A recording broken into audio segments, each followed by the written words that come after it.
ఇప్పుడు మనము రెండవ పాఠంలోని సృజనాత్మకత చూడండి. అభ్యాసం చూడండి. సృజనాత్మకత అంటే అర్థమేమ్మా? క్రియేటివిటీ, సృష్టించుట. సృజనాత్మకత అంటే ఏమి? క్రియేటివిటీ. మీ యొక్క లోపల ఏం క్రియేటివిటీ దాగి ఉందో ఆ క్రియేటివిటీని పని ద్వారా ఇక్కడ చూపించడం. భోలు భాలు కా లాలచ్. భోలు భాలు కా లాలచ్. భోలు అనేది పేరు. ఎవరి పేరురా అంటే భాలు యొక్క పేరు. భాలు యొక్క పేరు. దానికి భోలు భాలు కా లాలచ్. లాలచ్ అంటే దురాశ. లాలచ్ అంటే ఏమి? దురాశ. చలో బచ్చో కహానీ బనాతే హై. చలో బచ్చో కహానీ బనాతే హై. పదండి పిల్లలు, మనము కథను తయారు చేద్దాము. ఉల్టే సీధే వాక్యోं को सही नंबर देते हैं. ఉల్టే సీధే. ఉల్టే అంటే ఏమి? ఆపోజిట్, వ్యతిరేకంగా.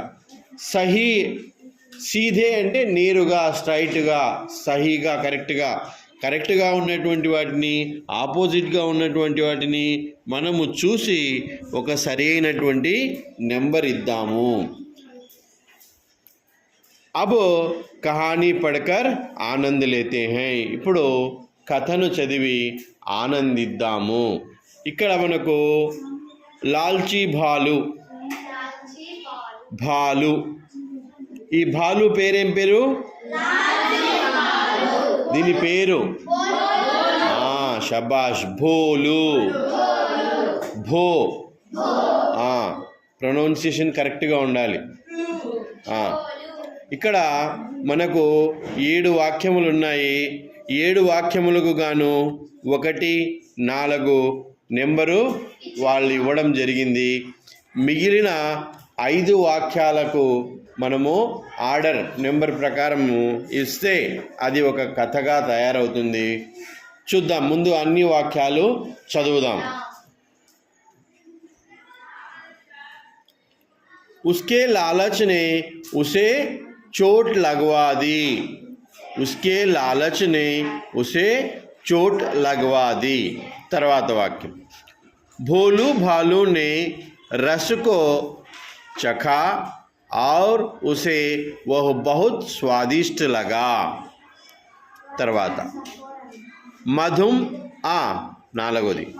मधुमक्खियों ने भोलू भालू के हाथ को काट लिया. भोलू पेड़ से नीचे गिर गया. छत्ते में से रस टपक रहा था. उसके मधुमक्खी के छत्ते में हाथ डाल दिया. भोलू भालू को पेड़ पर लगा एक मधुमक्खी का छत्ता दिखाई दिया.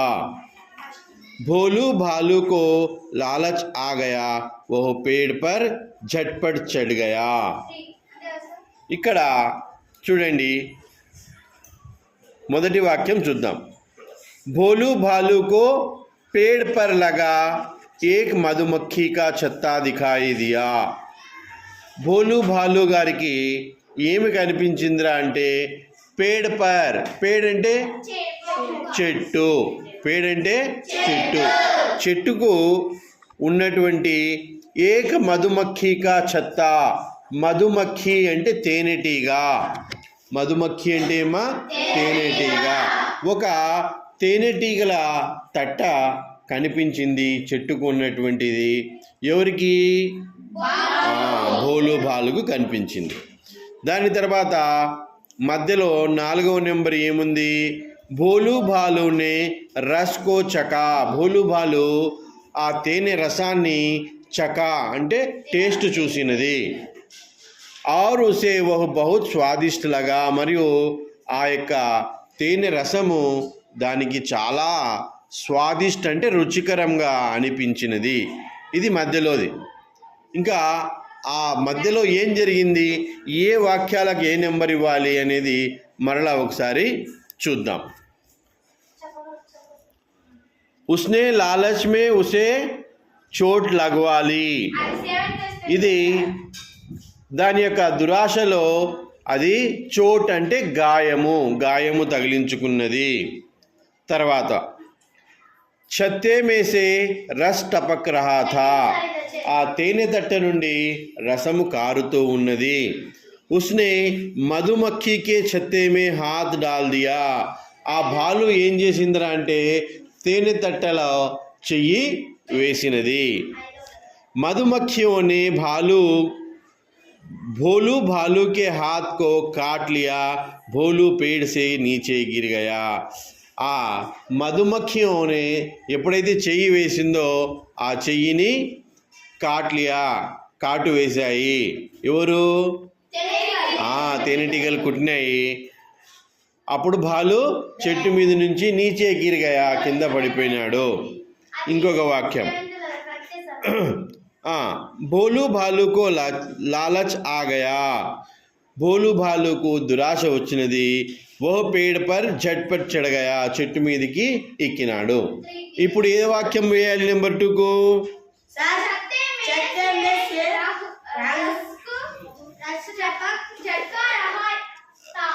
ఫస్ట్ చెట్టు చూసినాడు, చెట్టుకు తేనె తట్ట చూసినాడు. దాని తర్వాత ఏం చేసినాడు? చెట్టు ఎక్కినాడా, లేకపోతే చెయ్యి వేసినాడా, లేకపోతే రసం కారుతా ఉంటే తాగినాడా, ఏం చేసినాడు? చెట్టు మీదకి ఎక్కినాడు. భోలు భాలుకో లాలచ్ ఆ గయా, దురాశ వచ్చింది. అబ్బా తేనె తట్టని చూస్తానే ఎట్లయినా సరే తేనె తాగాల అనుకున్నాడు. తేనె ముందు కారలేదు, చూసినాడు చెట్టు. ఓహ్ పేడ్ పర్ झटपट चढ़ गया, అది 2. భోలు భాలుకో లాలచ్ ఆ గయా, ఓహ్ పేడ్ పర్ झटपट चढ़ गया, దీనికి 2వ నెంబర్ వేయండి. చెట్టు ఎక్కి ఏం చేసినాడు? ఉస్నే మధుమక్ఖీ కే छत्ते में हाथ डाल दिया, తేనె తట్టెలో చేయి వేసినాడు. నేను చేయి వేసి తేనె తినాలా అని చెప్పి. అప్పుడు దానికి 3 వేయండి, మధ్యలో ఉంది చూడండి. ఉస్నే మధుమక్ఖియోं के छत्ते में हाथ डाल दिया, దానికి నెంబర్ 3. हाथ వేస్తూనే भोलू भालू ने रस को चखा और उसे वह बहुत स्वादिष्ट लगा, చేయి వేసినాడు. దానిని చేయి వేసిన తర్వాత టేస్ట్ చూసినాడు, చాలా బాగా అనిపించింది. దాని తర్వాత ఏమైంది? मधुमक्खियों ने भोलू भालू के हाथ को काट लिया, भोलू पेड़ से नीचे गिर गया. దానికి నెంబర్ 5 వేయండి రామా.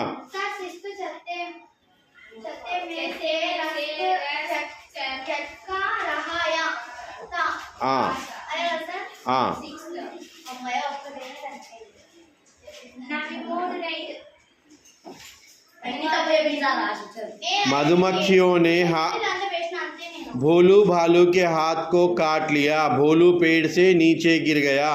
5. 6.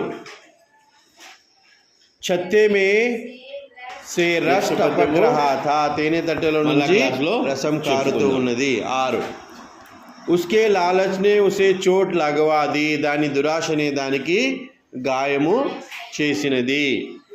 చోట్ అంటే గాయము, అది 7వది. ఓకేనా? క్లాస్ వర్క్లోకి సృజనాత్మకత అని హెడ్డింగ్ పెట్టేసి ఈ 7 వాక్యాలు ఒకదాని తర్వాత ఒకటి రాయండి. అంతే కదా, పాయింట్ వైజ్గానే. తర్వాత ఇక్కడ बच्चों लालचीपन अच्छी बात है या बुरी बात, अपने शब्दों में लिखिए. దురాశ అనేది మంచిదా, అచ్చీ బాత్ మంచిదా, బురి అంటే చెడు మాటనా, మీ యొక్క అభిప్రాయం చెప్పండి. దురాశ మంచిదా? దురాశ దుఃఖానికి చేటు అని మన పెద్దలు ముందే చెప్పారు. ఇక్కడ బాలుకు కూడా అదే జరిగింది. బాలు ఆ తేనె తట్టును చూసి చెట్టు ఎక్కి తేనె తట్టులో చేయి వేసింది. ఆ మధుమక్ఖీలు ఆ చేతికి కుట్టినాయి. ఆ కుట్టడంతో అబ్బాబ్బాబ్బాబ్బా నాకు చేతులు కుట్టినాయి అనుకోవడంలో కింద పడిపోయింది. కింద పడిన తర్వాత దానికి దెబ్బలు తగిలినాయి. దాని దెబ్బ కారణం ఏమిటి? దాని దురాశ. రైట్, అది